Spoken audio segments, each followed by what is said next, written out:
Hi everyone, welcome back to another episode of Grassroots Racer.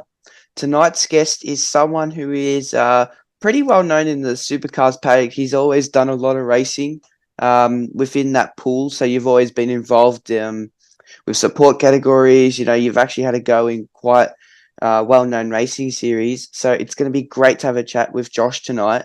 But I've got him here right now, so how are you tonight, Josh? And the first question Yep. is, where did you get your passion for motorsport and when did it all begin? Yeah, I've been a big fan of motorsport my entire life. A bit of a different path into the sport than most, where I didn't really race go-karts much. But yeah, I remember watching, Mike Scaife and Garth Tander and those drivers back in the early days of the 2000s. Living in Penrith, not too far from Bathurst, we used to go there every year, and I was hooked on it from a very young age. So was it something that your father or your mum was really into and then you sort of picked up, or just being so close to Bathurst, it was something that, always appealed to you? Well, my stepdad raced Aussie cars Oh, for okay. for a number of years, so I was always, and he used to race go-karts back, in the late 90s and early 2000s. Um, so yeah, he was always, a big part of that for me. But I was into racing, a lot before, when my mum was single. So, I was playing with the toy with the 164 scale V8 supercars when I was 2 or 3 years old. So I was certainly already a fan. Um, but then yeah, he definitely made a big impact on me for sure. Cool. And yeah, that's really awesome to hear. It's because everyone's got a really unique story and you always hear different stories about how people got involved into motorsport. But do you Yeah, remember when you first got your race car and or you said you didn't do too much karting, so did you do any at all? How did you really get yeah, I did a into? little bit. Yeah. So when I was 8, I did a little bit of go-karting. I did like the junior development camp at Lithgow. And I had fun, but I wasn't that serious at it or that amazing at it, to be honest. And I kind of preferred playing soccer. So I basically played soccer, and there was a few games we couldn't really afford to be doing it anyway. Um, but yeah, I played soccer for a few years, and then I did other sports, and just had fun being a kid for a while, I suppose. And then yeah, I got into sim racing when I was quite young. So I was sim racing when I was 6 or 7, to be honest. Um, and from there, I kept playing games even in that period where I wasn't go karting. And then I did a little bit of go karting again when I was 15, 16, just club day stuff, nothing too serious. Running at the back of club day meets, um, having fun, I suppose. Um, and then yeah, basically, I sort of learned how to drive, I guess, on the sim, and like actually learning how to manage momentum and manage weight transfer. I guess that's the main things that you can learn. I know it Yeah. seems not the same as real life, but you can start to learn how it all works. And then um, when my stepdad was going to sell the Aussie car, he said, "Do you want to have a drive?" And of course, I said yes. He said it was $1,000 for a test day, so I paid him $1,000 and got a drive. And then a Wakefield, and yeah, I felt like, well, he thought I did better than what maybe he thought I would do. Um, and then yeah, he decided not to sell the car. So that's a pretty, yeah, very easily could have been all over for me. Mm. Very lucky. Yeah, and when you got into sim racing, I'm guessing your first thing would have been like Forza or Gran Turismo on just something small. Uh, no, I've never actually Oh, owned an Xbox or a PlayStation. right. So um, straight to iRacing. yeah, so no, well, I went to RSM when I was 14, but we're talking like in 2004 or 5, like the V8 Supercars games. Oh yeah. So like V8 Supercars 2 was one of my favorite games when I was a kid. V8 Supercars 3, which is also like Toka 3. And then, Race Driver Grid, those kind of games. Jeff Crammond GP4, I played a lot. Like just those sort of like PC driving games. Colin McRae Rally was the one that I used to play a lot. Now that I remember. Um, yeah, so mainly like just PC gaming on mum's computer. I had a Logitech Momo steering wheel, something you get from Kmart for $100. And yeah, basically just learn how to drive playing that, I suppose. I think So when the first game I ever played was Trackmania Sunrise. I don't know if it probably well before your time, but that was the first driving game, and that game pretty much hooked me on everything to do with racing. I think. yeah, yeah, well, I only assumed you did something a bit similar, but I just started out on Gran Turismo on my PS4. Sim Yeah, racing, cool. that is, my racing career is totally different. I've always been into racing. Yeah, fair Yeah, enough. early 2019, I was racing Gran Turismo, and I was pretty full Yeah, on. nice, mate. Um, and then in 2020 when COVID hit, I had enough money, and with the help of Dad, I bought a simulator and got a computer. So yeah, Yeah, good on you, mate. yeah, It's nice. still not a quick sim racer, but it's fun. It's all a bit of fun. That's all it's all about, mate. If you're not having fun, you're like, it's at the end of the day, it's fun. Well, that's Yeah, why we do it. Um, so yeah, that's the first thing that matters, really. yeah. So you said you got into you did the test day with your dad and or stepdad, sorry, in the Aussie racing car, and so it all sort of kicked off from there because you said he decided not to sell it. Um, Yeah, exactly. So obviously, very lucky to have, like I said, an Aussie cat. I was very, very lucky. But yeah, basically, he said, "Do you want to have a go?" And of course, I was chopping at the bit to do that. And then yeah, basically, I think I don't remember the specifics of it, but I was about 2 seconds faster than what he thought I would be. So, because you still can learn a fair bit on the sim about how to drive, and I drove on Wakefield on the sim beforehand and so on. Like I took it seriously. Um, and yeah, basically from there, he's like, well, then I was 17 at the time, so I got to race that year at Townsville and Newcastle in the Aussie cars, which is pretty like that was for someone with not much experience. Yeah, pretty amazing experience to be able to do that, and then I was doing my agency at the time, so I didn't get to do like I only did 2 rounds that year. Um, and this TSA was midway through 2017 anyway. Um, and then yeah, basically we got some sponsorship together and got some. We managed to race Aussie cars in 2018, and then yeah, I've been racing in a few years since then. yeah, it's awesome when you can get support from your partners behind you to pursue your motorsport career because for someone like you got Oh, into it very late. Like you're always interested, but to get into your level, it was quite late. So to be able to pick up sponsors straight off the bat, you've done pretty well there. thank you. Yeah, it's definitely it's not a cheap sport, so you need that backing to be able to afford to do it. But yeah, it's obviously helps like being the Aussie cars are on Fox Sports coverage, and Mm. I think that makes a big difference. Personally, to be able to generate exposure for your partners.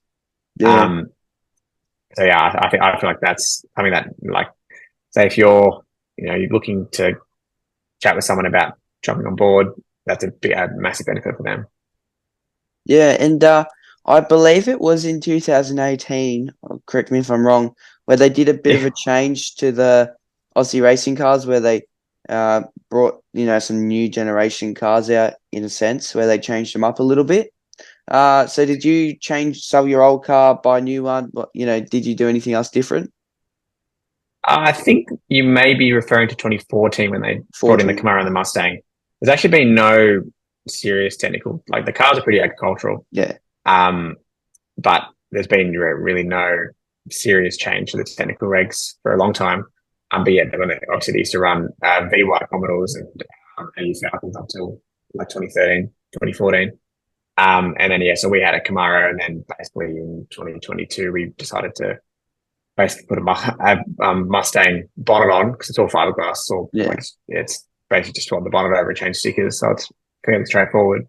But yeah, I guess that's a benefit of the category. It's not it's you're not having to buy lots of different parts to go racing. So yeah, to answer your question, pretty much run the same car since I started racing.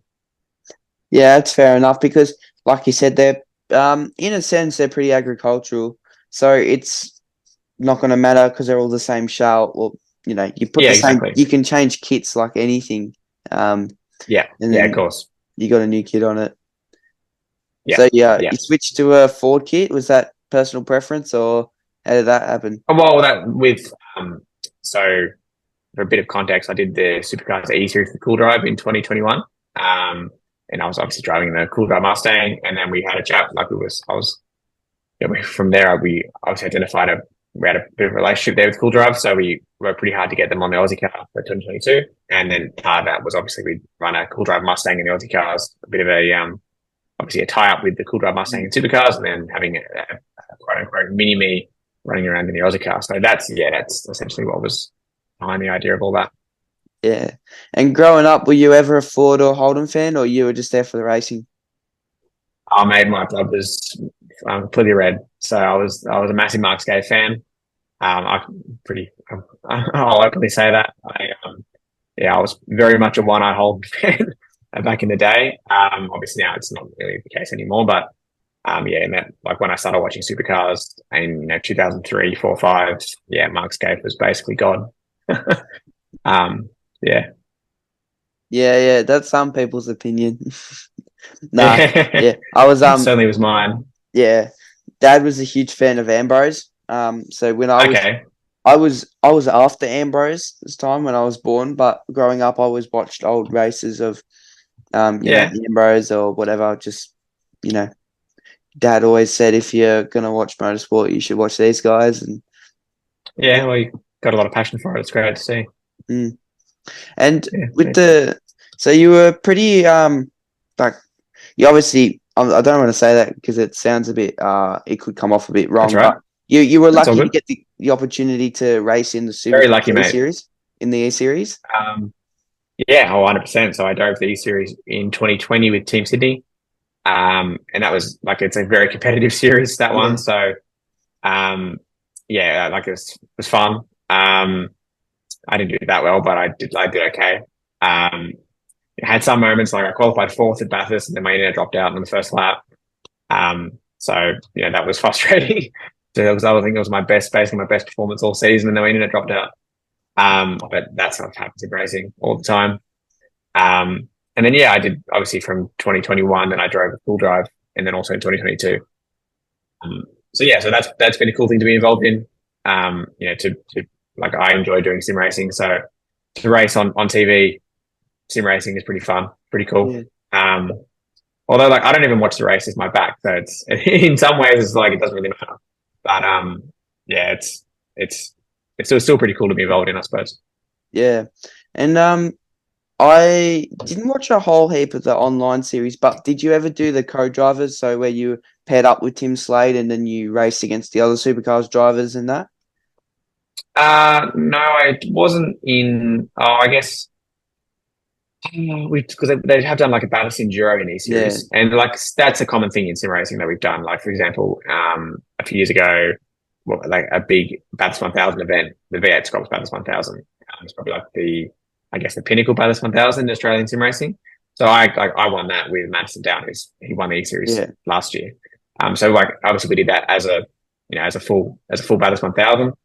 And that was a pretty cool thing to be, to win because that felt like when you were a real Bathurst 1000, to be honest. mm, Um, like I've done those kind of races before and do them quite often.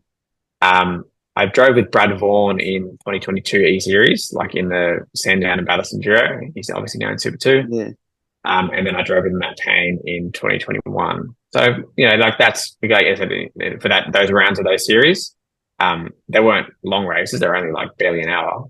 But you still have that element of helping out your co-driver and working with them and trying to get the best result for the team.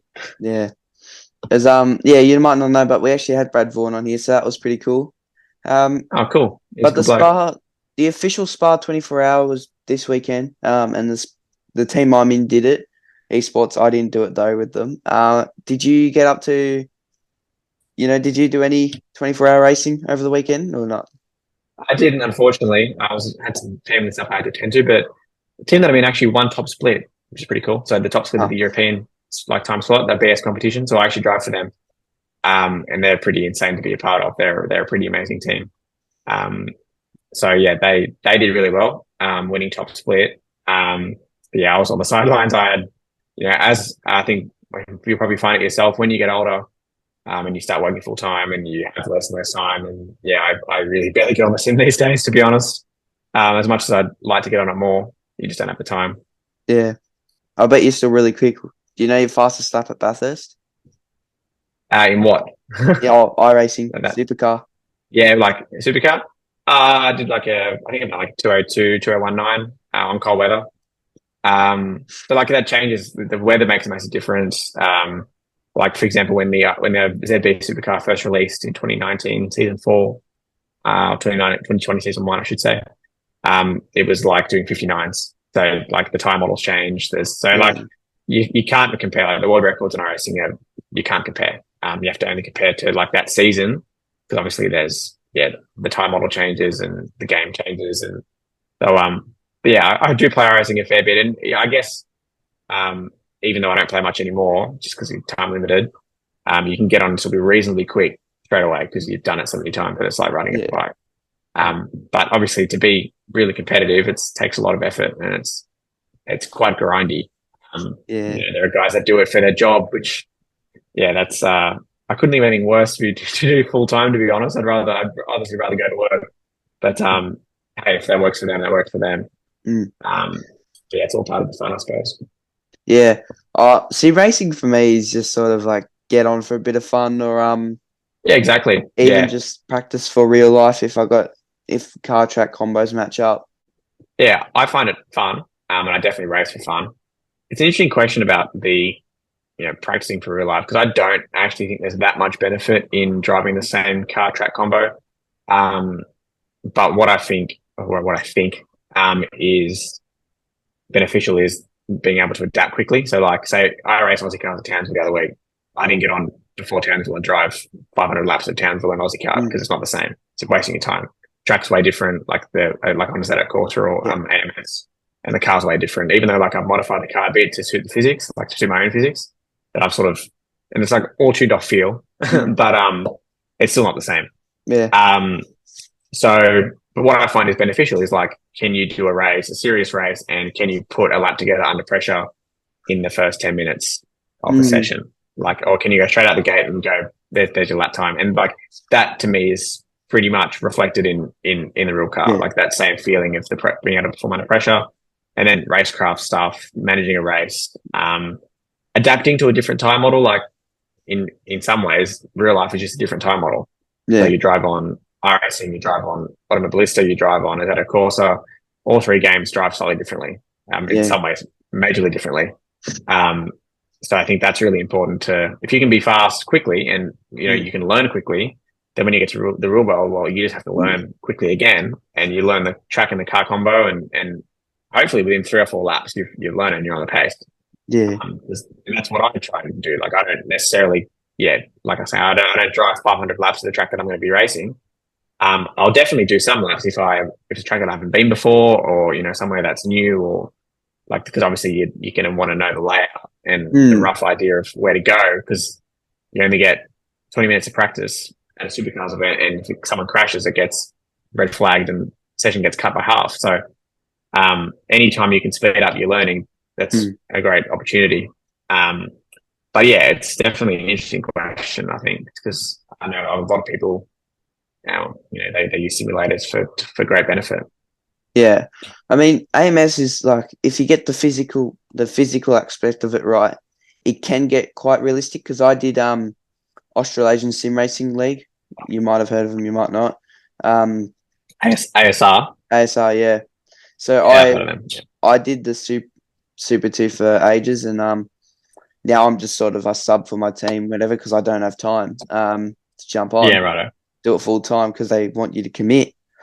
But the cars are pretty realistic if you got the right sim.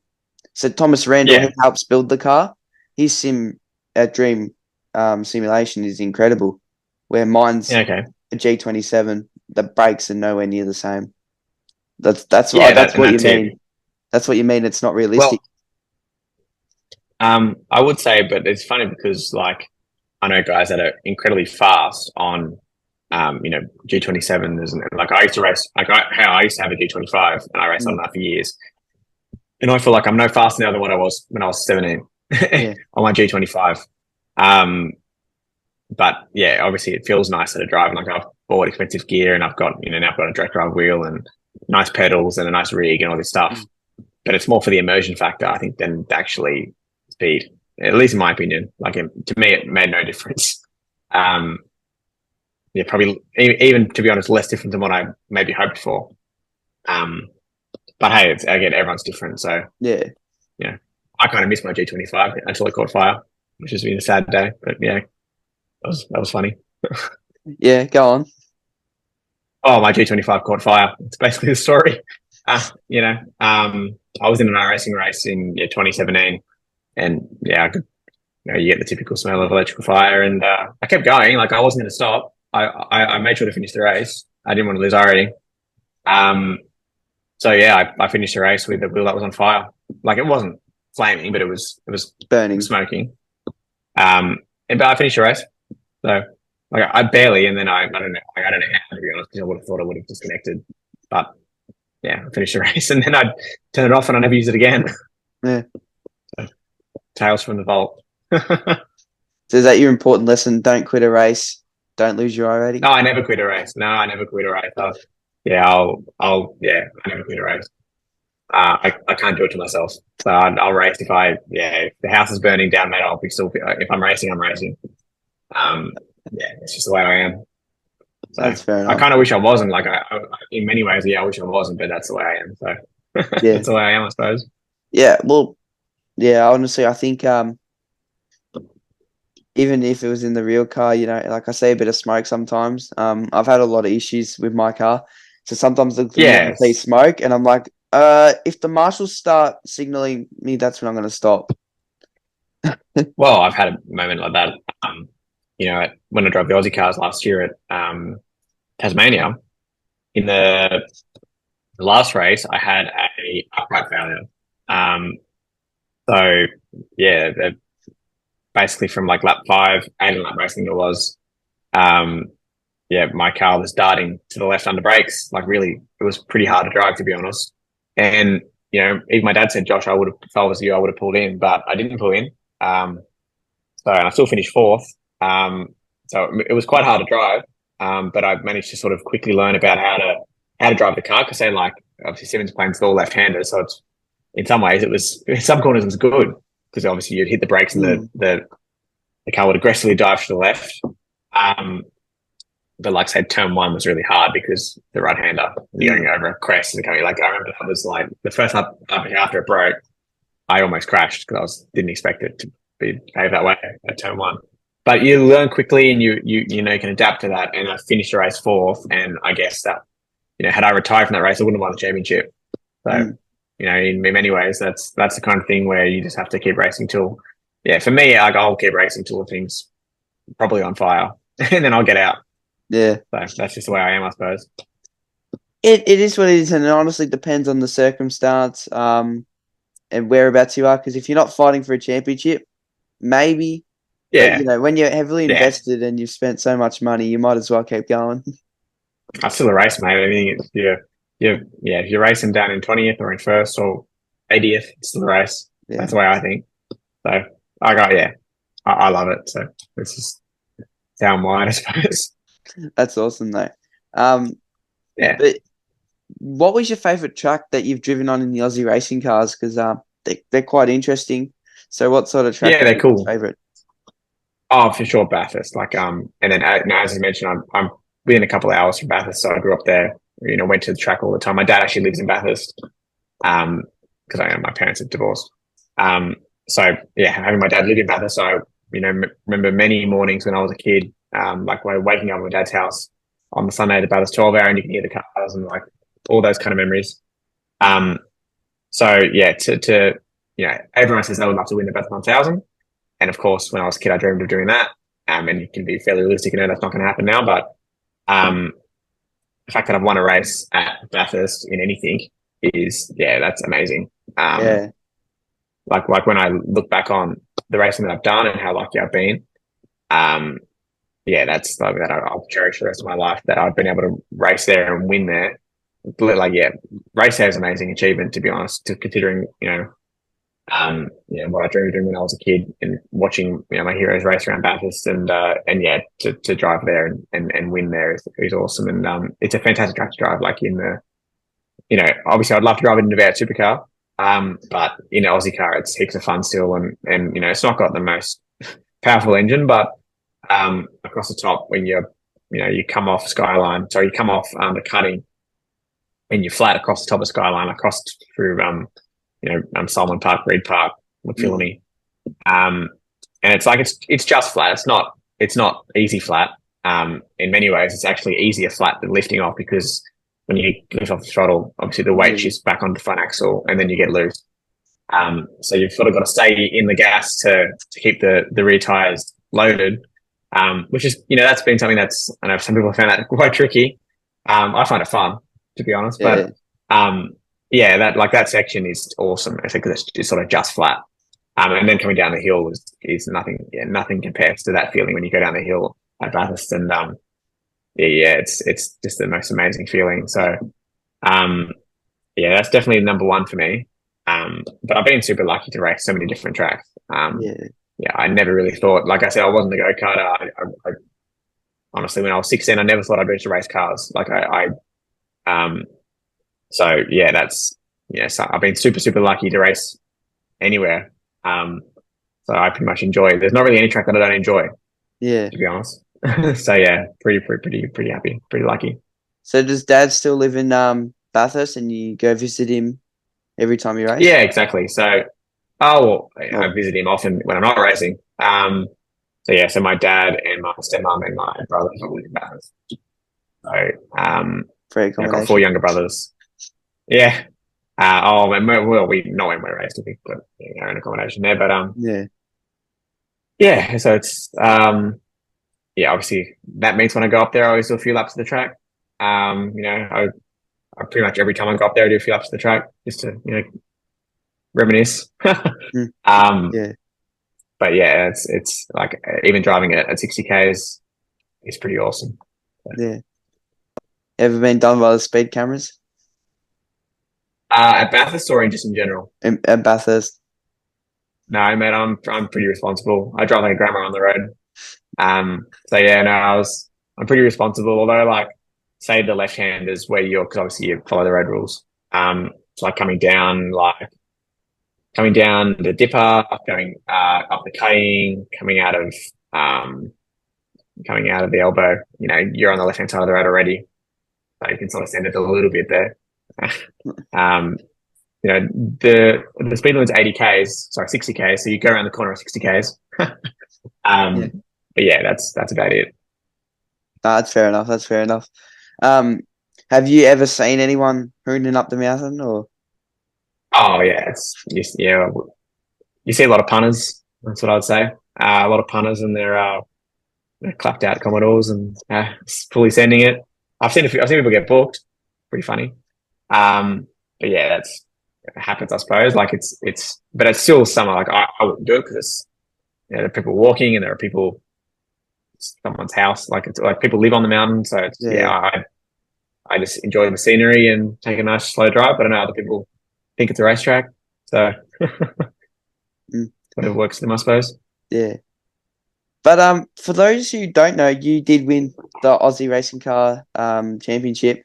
So what does it sort of feel like when did you know on track that you'd won it, or when did you sort of figure out when you won it? And do you remember the feeling you had in the moment? Yeah, it's actually a bit of a weird thing because the Aussie car point system is kind of strange. It's like, from what I gather, it's like go-karting where you have heat racing, like 4 heats, and then, but unlike go-karting, there's no final, and that's your final. Like it's 4 heats, and it makes up the round position, and then the championship points rely off your round position. So it's kind of a weird system. But I just I don't even think about the points. I just race the best I can in every race that I can. And yeah, so. And there's a bit of an anecdote about the whole restricted stuff in Aussie cars, which is another story. But that affects the way, anyway. But in that particular race at Sandown, when I won the championship, I actually had second gear. I broke second gear. So that was, and it wasn't like no one knows about it, except for only me and my dad. But I basically, when I pulled off, like out on the outgrid, I went, it didn't feel right. Like second gear didn't feel right. And then when I dropped the clutch in first, I was shitting myself, pardon my French. And then, I could tell straight away that second gear wasn't, it was like a tooth had chipped or something. Like it would go, but it wasn't right. So I basically decided to just drive the race and go only using third gear, third, fourth, fifth. So at Sandown, that's pretty costly. Like there's a lot of corners, like say Denong Road, that's not a third gear corner. But I had to do it. Like I wasn't going to risk running in second. And I still finished all right. I think I finished 5th or 6th. And you sort of play around. And I think a few times I had to be second just because someone was up my ass and I was going to get Yeah. past. I thought, I'll give it a try. Um, and like in hindsight, it probably wasn't that bad. Maybe like I definitely felt like it definitely wasn't right. It wasn't Yeah. like I was imagining it, but well, I knew that I had to finish somewhere. Basically, I had to finish in the top 10 to win the championship. Um, so I was conservative, and I Mm. figured there was no real reason to fight. So yeah, once across the line, it was like I've been more excited winning in America. Like I was sort of just relieved, to be honest. It was like yeah, like it was just relief. It's a weird feeling. Um, so yeah, like it was cool. But yeah, it was just more so relief than like elation. Um, but yeah, still I've been very lucky to be able to do that. And you raced Super Utes, I believe, if I'm correct. Yeah, I got to have a chance racing Super Youth in 2019 at Bathurst. So that was fun. Like I finished, I think, fourth for the round, which is, on debut in a car that I had raced before, I hadn't driven before, or a track I hadn't been before at the time. That was pretty cool. I remember the first race was in the wet on the Friday. Had pretty unfamiliar territory for me. Um, and I remember being quite nervous, like probably the most nervous I've ever been before a race because it wasn't my car and that kind of thing. Obviously, if you bend it, you own it, Yeah. and you got to get it, you got to pay to fix it. So um, then yeah, so I put like you have to just put all that out of your head and drive and focus on the job you got to do. Um, and I remember I was actually quite quick in the wet, which is surprising to me because I was sort of not that confident Mm. beforehand. I think I finished fourth or fifth. Like it wasn't a massive field, but it was 15 or so cars. Yeah. So I was happy with that. Like it was good fun, and obviously I got a chance to learn Bathurst and race at the 1,000 weekend. And again, that's memories that I'll carry on for the rest of my life. So I've been pretty very lucky. Yeah. And do you have any sponsors or anyone individual you'd like to thank to help you in your racing journey get to this point? Yeah, of course. So firstly, Cooldrive Auto Parts. They've been sponsoring me in Aussie cars for the last 2 years now.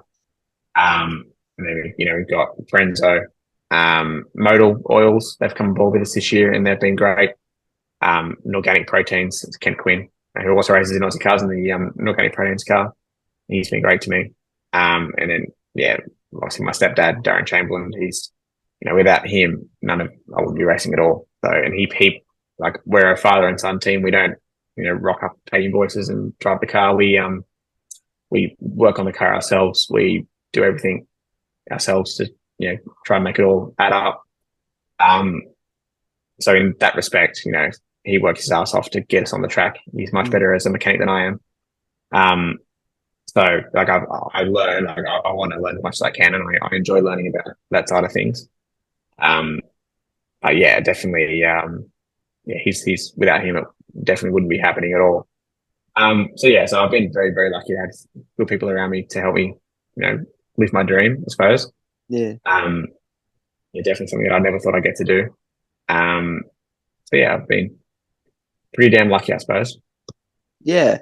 Well, and obviously it doesn't come without hard work, so you've done really well. Thank you. If there's anything you could say to your 16-year-old self, what advice would you give him? Well, it's not that fun. It's not that long ago, to be honest. So I don't know what I'd say, to be honest. I feel like I'm the same person than what I was when I was. I don't really know. I think when I was 16, I probably had some delusions that I was going to race in F1 or race in VR supercars, which is probably like you're better off just focusing on school. Yeah. But that's what I did anyway. Like I finished university and I've got a job, so that's sort of, I guess, already what I did. Although when I was 16, I probably was, a little bit more hopeful, maybe deluded. But yeah, like so in that respect, and I guess linked to that is to enjoy it more. Because I did put a lot of pressure on myself, even up to like earlier this year, to always basically not win. Like you don't expect to win, but if you don't win or you don't feel like you perform well, you're upset with yourself and you're not particularly nice to be around, and that ruins it for everybody else. Not saying I'm being a prick, but like you have high expectations for yourself. Where I think you got to realize that the way motor racing works, unless you can pay for the drive, you're not getting a drive. So you're better off just to enjoy it, have fun, realize that you're super lucky to do what you're doing. And yeah, just almost treat it as something that's, you're luckier than 99.99% of people and they'll never get to do it. Mm. Enjoy that rather than sort of focusing on, I need to win this race because if I don't win, then this might happen. Like, then, Yeah. If I win this race, then I might get picked up by somebody because it doesn't work like that, unfortunately. So yeah, I guess that's my biggest takeaway is to try and is to really enjoy what you're doing. Every time you drive a race car, every time you drive out of pit lane, like you have to work really hard to try and get the money to go racing. But when you drive out of pit lane, just enjoy it because that's why you do it. Yeah. So yeah, definitely something that I think I probably didn't do enough of. I still obviously I'm aware of it now, so it's not like I've ignored it, but yeah, definitely just enjoy it. No, I definitely agree with you. That's it's something, if you're not coming in with a smile on your face from a race, there is no point Yeah, going there. exactly. And you think you see a lot of people, and yeah, they look like they're at the mall when they're at the racetrack and like I imagine, I know the pressure's extreme, and that can be hard to deal with. It is hard to deal with. So you've got to sort of try and have fun and deal with that too. And I guess, yeah, that's something you just have to manage. And I've learned ways to manage it. And, yeah, you just have to deal with it. But it's at the end of the day, it is something that's like the smile on your face when you drive out of pit lane at like hell when I was at Townsville recently.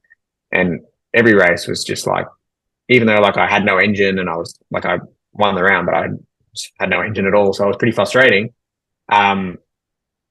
I couldn't wipe the smile on my face. Like I enjoyed every lap. And that was something that like I just thought, because I don't know what I'll be doing in the future. This might be my last time racing in a supercars event. Who knows? It's just like, this is awesome. Like this is really, I'm super lucky to be doing this. So yeah. All right.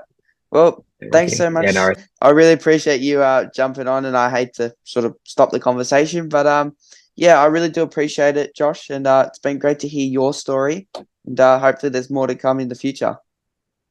yeah, thanks, mate. It's all right. I talk a lot of shit. All right. No, it's all good.